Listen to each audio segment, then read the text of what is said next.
Hello and welcome to Phase 6. I don't know why it's called that either. This video is a replacement for the beginning of the semester mandatory meeting.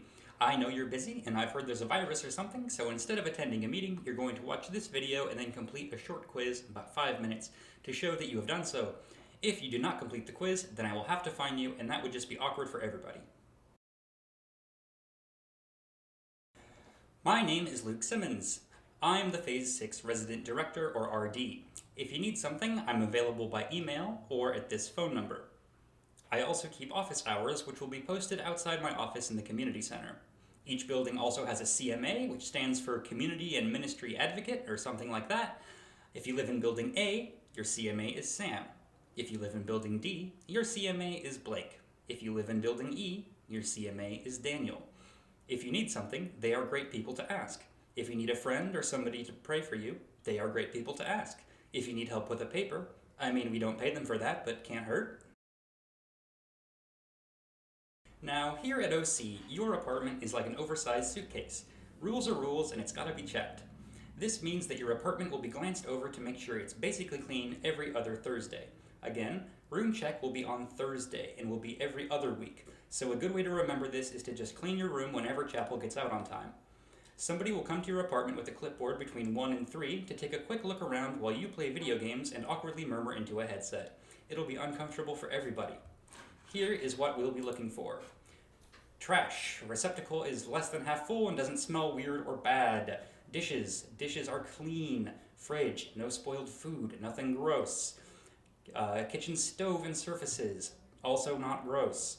Bathroom surfaces and mirror. No toothpaste, hair, spills, stains, other gross things. Toilet. Not gross. Shower. Also not gross. I hope you're sensing a theme here. Floors should also be not gross. Laundry should be at least in a bin or a laundry hamper or something. There should not be any noticeable smells. And of course, just the general health and safety hazards. If there's something in your room that is just appallingly bad, then yeah, that'll be a check. And of course, outside your apartment, there should not be anything left lying in front of your doorway, left lying in front of your walkway.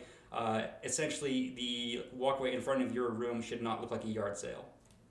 In short, as long as you're not living like a freshman, you'll be fine. If something doesn't meet the guidelines, you have 24 hours to fix it for free the first time. Every time after that is a cool 50 big boys. Unless you have a private room, you have at least one roommate. If you're living the sweet life, you have suite mates as well. Sometimes, perfectly wonderful and reasonable people can disagree about things. If you have beef with somebody you live with, it might get bad enough that you need to talk to somebody about it. And that somebody is your roommate. If you're still not able to resolve the issue, contact your CMA. If they are unable to resolve the issue, they'll call me. If I'm unable to resolve the issue, you will duel to the death, but it probably won't get that far. Please leave your windows locked when you leave your apartment. Do not remove the screen from your window, as this can damage the screen and looks ratchet. Please ensure your door is fully closed before leaving your apartment. If you are locked out, call the Residence Life on-call number and they'll send you a code to get into your room. If your door flashes yellow for a second before opening, this means the battery in the lock is about to die. This will not go away on its own, and eventually your door will stop working entirely, which means that campus police will have to come let you in. Speaking of calling the police, if you notice anything that makes you feel unsafe or makes you think, hey, that's a little suspicious, you can always call campus police at this number. If the fire alarm in your building goes off, follow the fire plan taped up on the back of your door and evacuate to the emergency parking lot immediately. If you do not have a fire plan, let me know immediately. If your fire alarm goes off because you did a whoopsie-doodle while cooking, call the Res Life on-call number. If there is a need to shelter during a tornado, you will be told where to go. This could either be the PEC or the first floor of your building, depending on how much advance warning we have. Read it. Quiet hours are from 10 p.m. to 10 a.m. This means that people should not be able to hear noise from your apartment during that time, no matter how fat your base is. So, if you invite your friends over for a Bible study and things start getting kind of crazy, make sure to shut it down before 10, or at least do something that encourages everybody to be quiet, like asking who wants to lead the closing prayer. Visiting hours for women in the men's apartments are from 5 to midnight on weekdays, and from noon to midnight on weekends.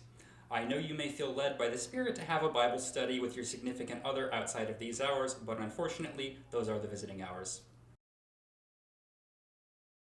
You are more than welcome to decorate your apartment with the finest decor Amazon can fit in a box, but there are, of course, a couple of rules. Saturdays may be for the boys, but nails and tape are not for the walls. Please hang things up with poster putty or small tacks only. Additionally, please ensure everything you hang up is OC appropriate. All university-issued furniture needs to remain inside the building. This means that your living room chair should not be on your porch. If you bring your own furniture in, please inspect it carefully for bed bugs first. Please also inspect it carefully for loose change, because the economy is the way it is. Bikes should be chained up to the bike racks and not to the railings. Somebody worked hard on those bike racks, and we don't want to hurt their feelings. If something in your room is damaged, send an email to support@oc.edu. In the subject line, in all caps, put the name of your building and your apartment number. In the body of the email, describe in as much detail as you can what the problem is. If something in your room breaks in such a way as to create an immediate emergency, meaning that it absolutely cannot wait because it will cause more damage if left alone, call the maintenance on-call number. Examples of emergencies include flooding, ceiling collapse, poltergeists, etc. Every Tuesday will be Connect, an event where people from the different apartments get together to connect with each other and remember what it was like in the before times. There will also be other events throughout the semester, so watch your email for information about those. If you have any questions, please feel free to email me or your CMA. That is pretty literally what we're here for. We are looking forward to a great semester, and we also look forward to meeting all of you. Thank you very much.